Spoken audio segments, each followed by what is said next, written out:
My Lords, it's a great pleasure to follow the noble ladies Baroness Hodgson and Parmenter and to offer support for 115, to which I attach my name, and also the general intention of both 116 and 117, but in the interest of time I'm going to restrict myself to 115. Now, I don't often take your Lordship's house back to my Australian origins, but when this amendment came up I really have to, because I'm going back about 35 years ago to a place called Corindai in northwestern New South Wales. And if noble lords were to see, and there is a photo of me sitting on a horse somewhere out on the internet, in a field, a paddock as we would say, that's dead flat, dead dry, there's not a blade of grass on it. That's Corindai. And I remember as an agricultural science student, the farmer was explaining to me how to live here, and he took me out the back to the water tank.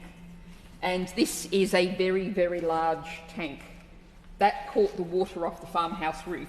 And this was, of course, there was no town water in Australian farming. That entire operation, that entire household depended on the water that they caught off the roof.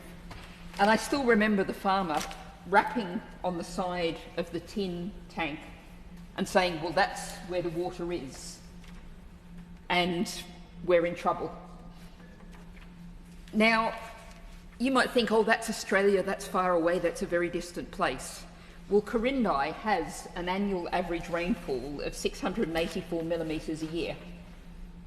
There are parts of the southeast of England that have an annual rainfall of 700 millimetres a year.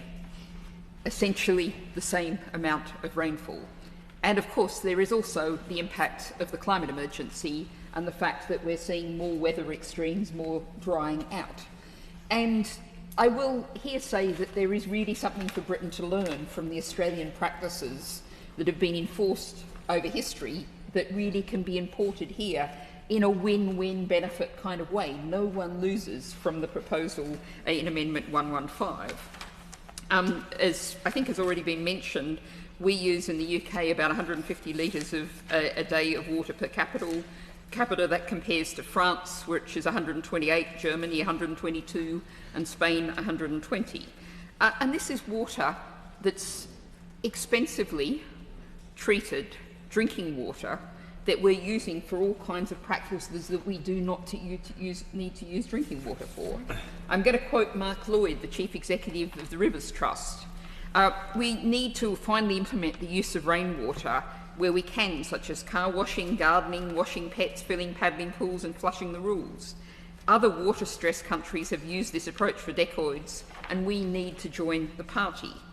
And I really stress that party element because, of course, there's also, and I don't think we've mentioned yet, the issue of flooding.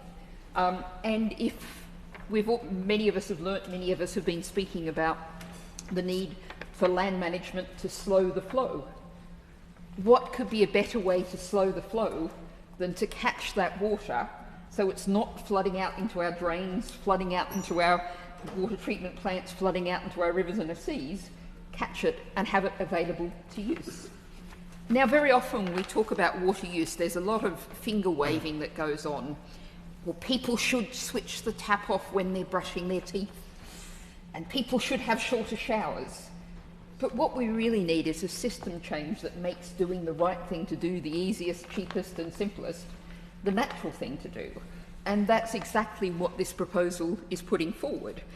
So this is just a win-win all round for householders cutting their bills, for preventing flooding, for protecting the environment, and of course for saving energy.